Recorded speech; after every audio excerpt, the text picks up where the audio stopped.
I'm going to give you a brief overview of what inclusive design is and how empathic modeling actually fits in there, so you have an idea what you're actually doing.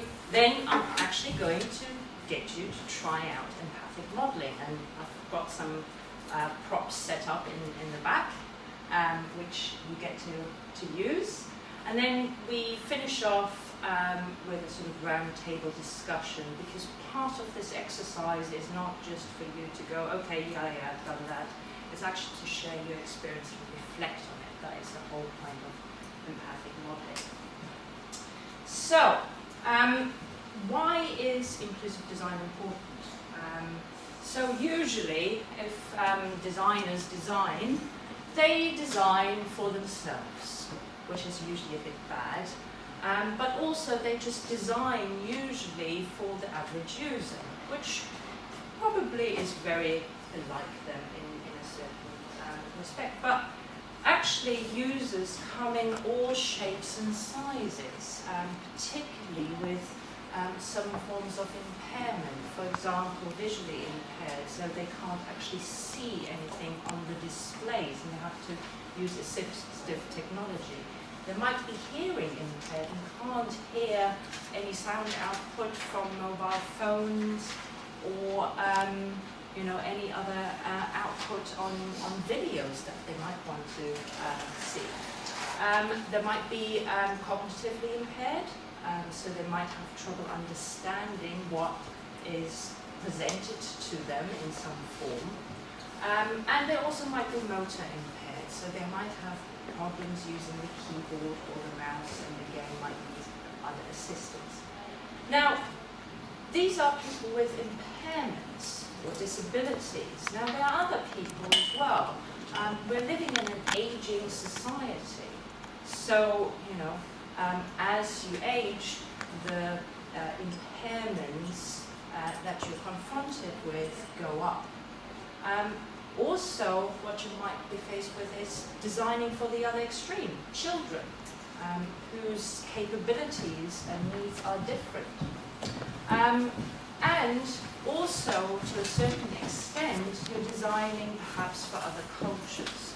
So, where the context, the environment, and the society they are in means that they're using information technology differently. Here are some more motivations. It's actually a legal requirement to provide accessible and inclusive website services and products. This started with the Disability Discrimination Act in '95 and has also been taken up and extended in the Equality Act, which actually came into law last year. There are also economic arguments for actually providing accessible website and doing inclusive design. There's an estimated market of over 30 billion euros for people with impairments and disabilities.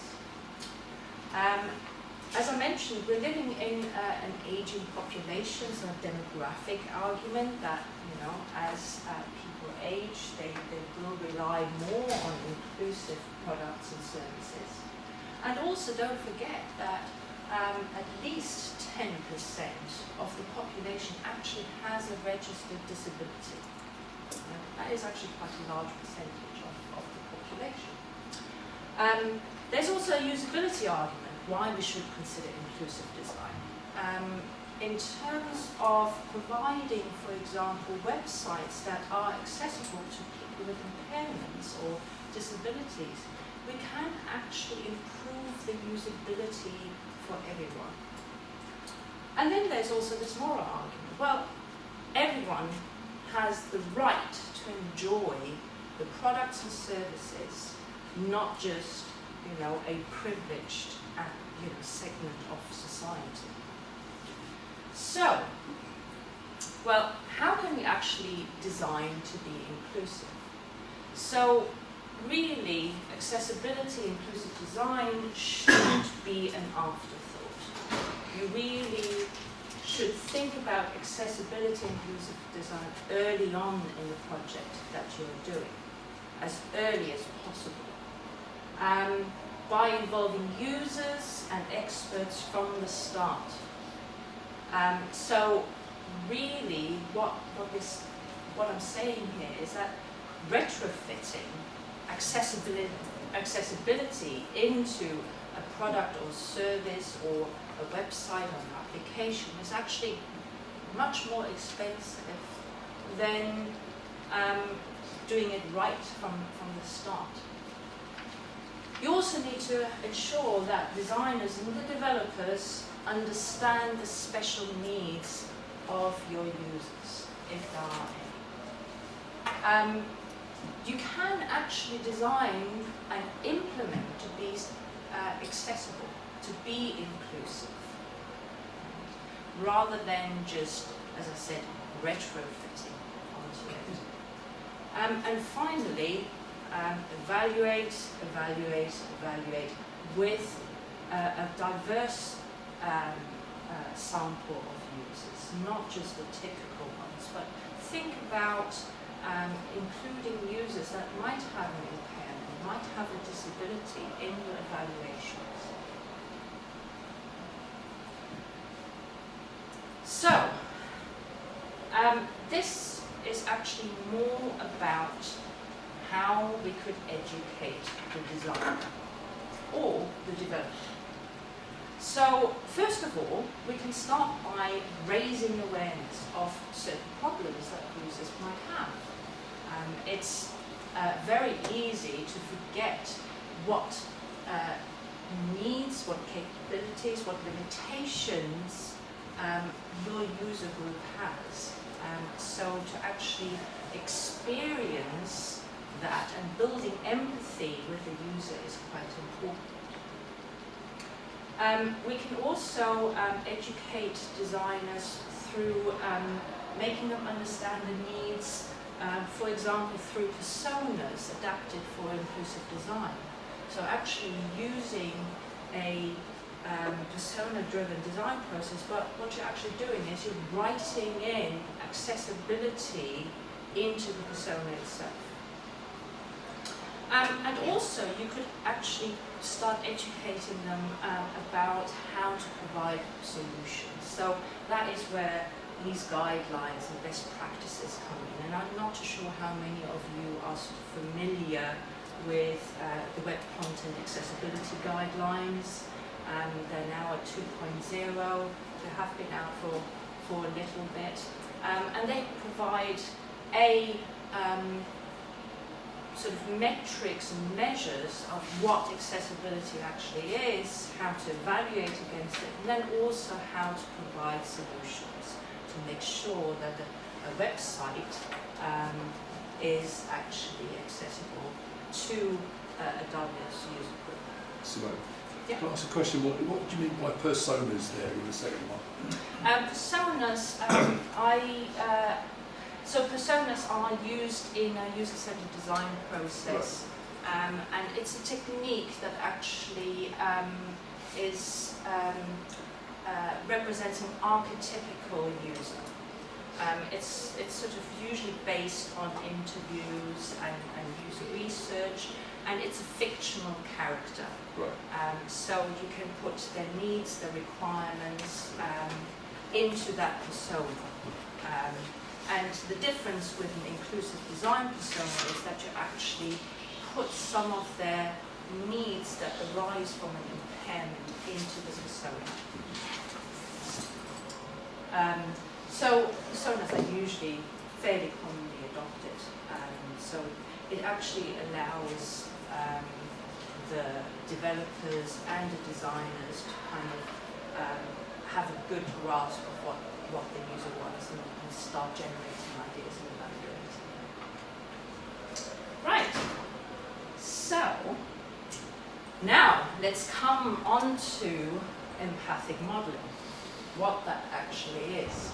So empathic modeling is actually about simulating an experience where the designer or the person who's doing the empathic modeling is putting themselves into the shoes of a disabled or impaired users.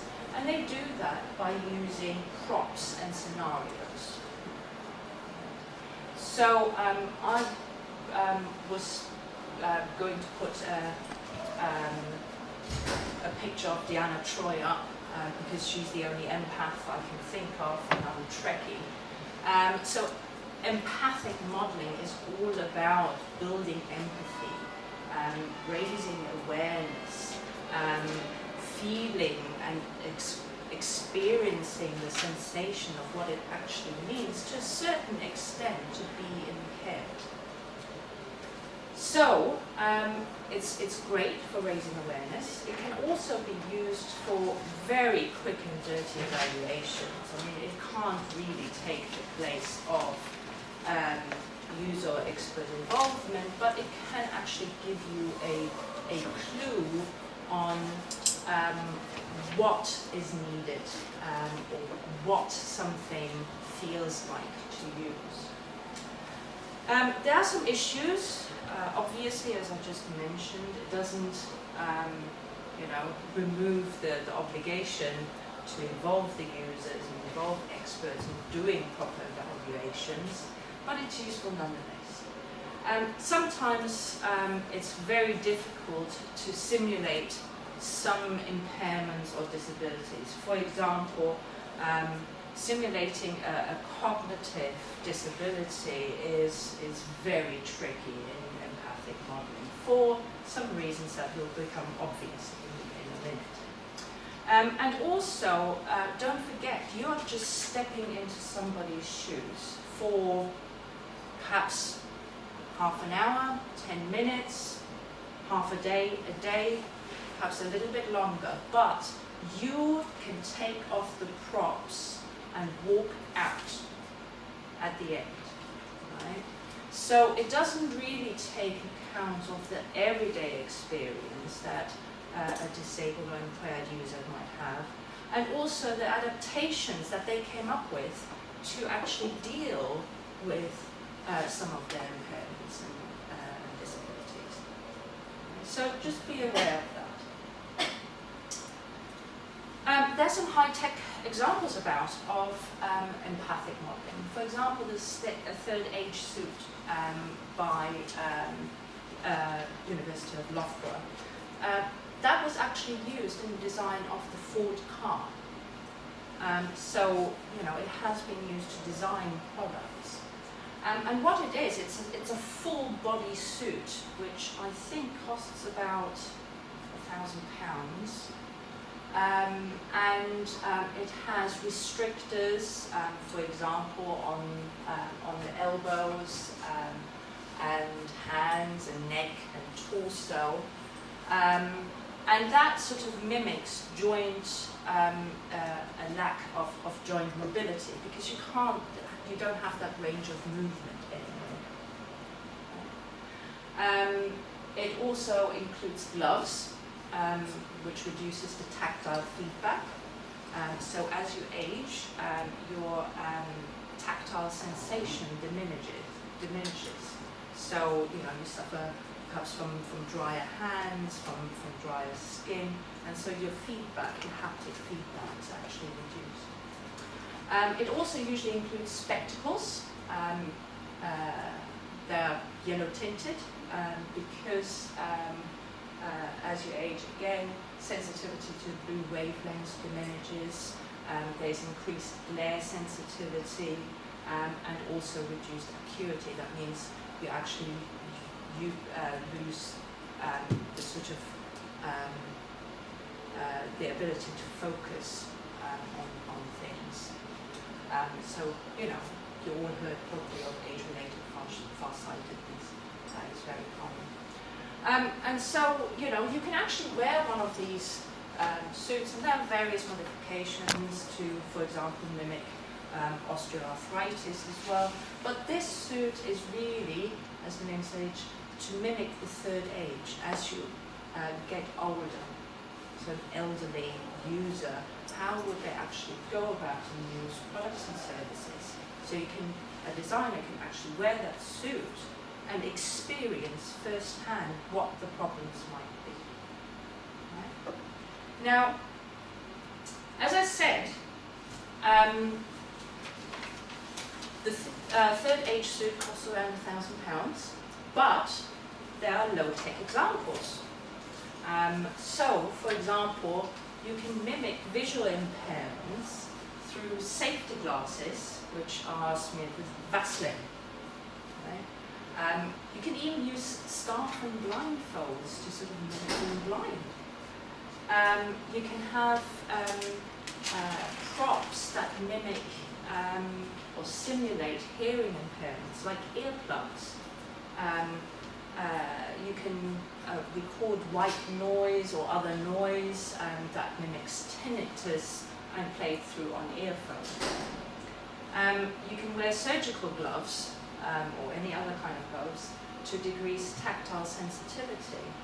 And you can also mimic reduced joint mobility and pain through buttons taped to knuckles and ease on soles of feet. And there are very, very cheap ways to actually sort of simulate that experience of being of an advanced age. So, we have now come to the part of where I'm going to get you to try it out. Are there any questions before I move on to that? So I've given you a sort of whirlwind tour of inclusive design and empathic modelling. Yeah? Just out of curiosity, so when someone puts on the third age suit or uses one of the like low-tech examples, how long do they typically have that on them while using the product, or do they have it like, you know, for an hour or so before to get used to it and kind of experience the actual sensations? That's a good point. I mean, it's really up to the designer. It's you know, you can sort of just put it on to experience the product. However, obviously, that won't give you sort of an extended period of getting used to it. So it's anything really from 10 minutes to days or even weeks. You know, it's really up to the designer as well. I think, you know, the important thing about it is that you go in open to that experience. It's not just a sort of means to an end. It's actually thinking about what you're experiencing. So I think it's much better used for raising awareness than in evaluation, but sometimes you can also use it in evaluation. Any other questions? Yeah, just explain. I don't want to be rude, but I came to this workshop last year, so I'm going to slip out. Okay. Yeah, it hasn't changed much since then. It was very interesting. Yeah. Okay. So, right, what I need to do now is to split you up into two groups.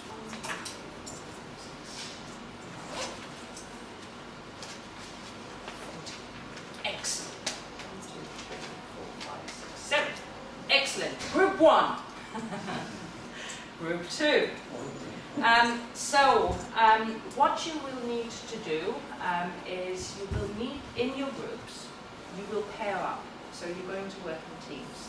So make friends with the people that... hold on. Yeah, that doesn't work.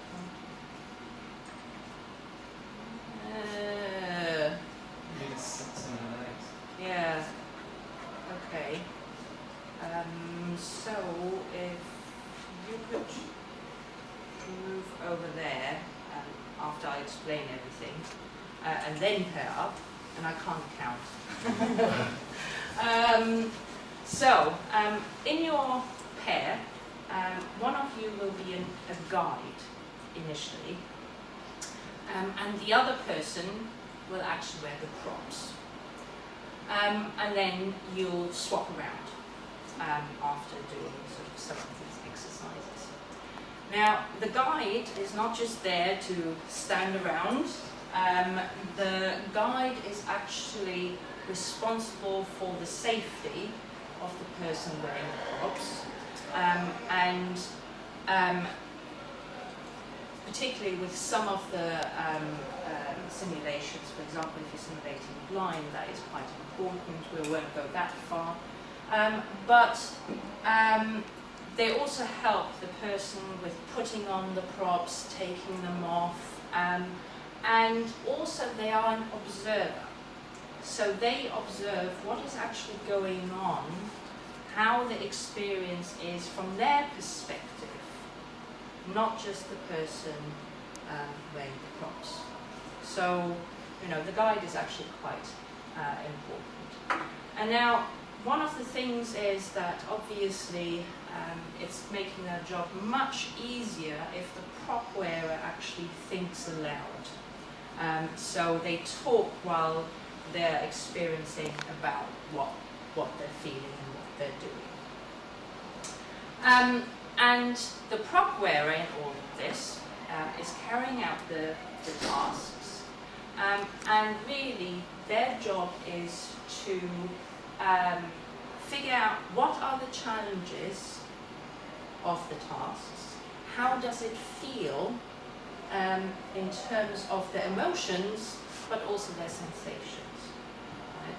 So the point is not to do, to don these props and carry out the task that you get given and then take the props off and walk out of there, but actually reflect on what it is like. Right, so what we have is 2 stations at the back of the room. What you have is 10 minutes for each station, and that includes putting on and taking them off, putting on the props and taking them off and swapping halfway through. So you have 5 minutes basically, just to sort of experience it very quickly. Don't forget, these are cheap materials. You can actually do this at home, right? And what we have is, we have a dexterity station over on this side. So if the first group, we focus on that one, which mimics having arthritis in your hand.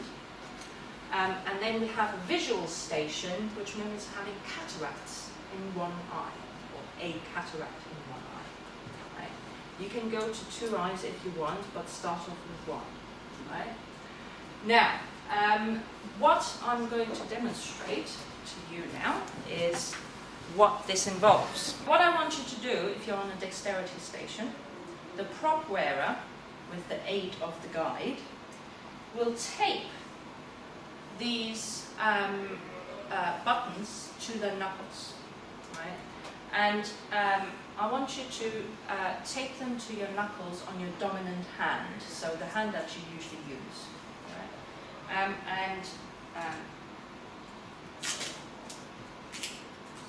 If you so assist me. So basically, to put them on the knuckles, you just place the button on here. Drop the button. Right. Alright. Okay. Is that the right place? Yep. And yep. Perfect. So that's what I want you to do. You can do it quite tight, obviously not too tight so cut off the blood flow. But you can do it quite tight. You can actually do it above and below, or just above.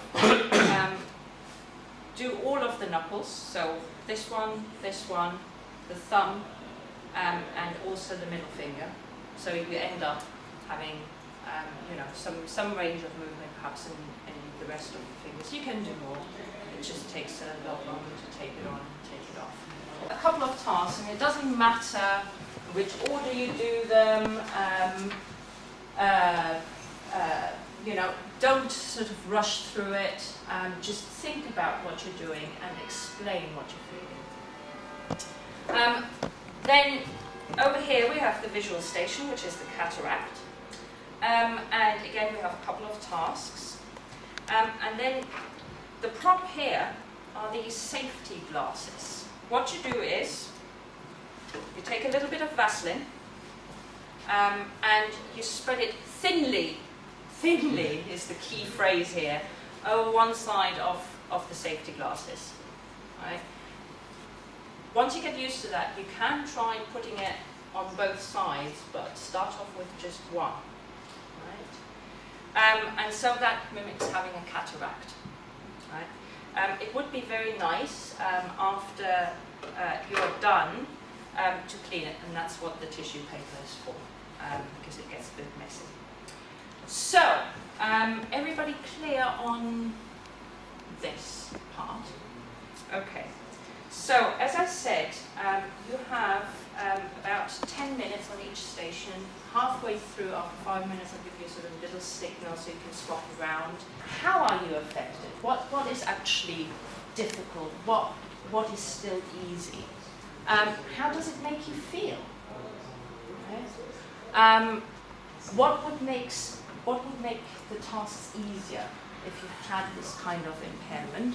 And also, most importantly, is how would the impairment affect the use of technology? For example, if you imagine using a mobile or computer, like a mouse or keyboard and display, how would it affect that? Right? Because today I have some fairly non-technological tasks for you, just to make my life easier. But obviously this experience also translates into technology and computer use. Right? So, if you would like to pair up and take your stations and start taping and smearing. I should have cleaned my fingernails first, shouldn't I? Yes. It's just the first two fingers changed. Yeah. So you just want to make it hard for me, don't you? It's already partly impaired. I think she wants these bits done as well. These. Yeah, I can see them, but then... I think they're all right actually, as long as not really. Yeah, actually, it might be. No, I think that's the idea. Sorry? I mean, you can flex them and push them back. Really? What do you have to do now? Kitchen, open and close the jars and bottles and processes. So that would be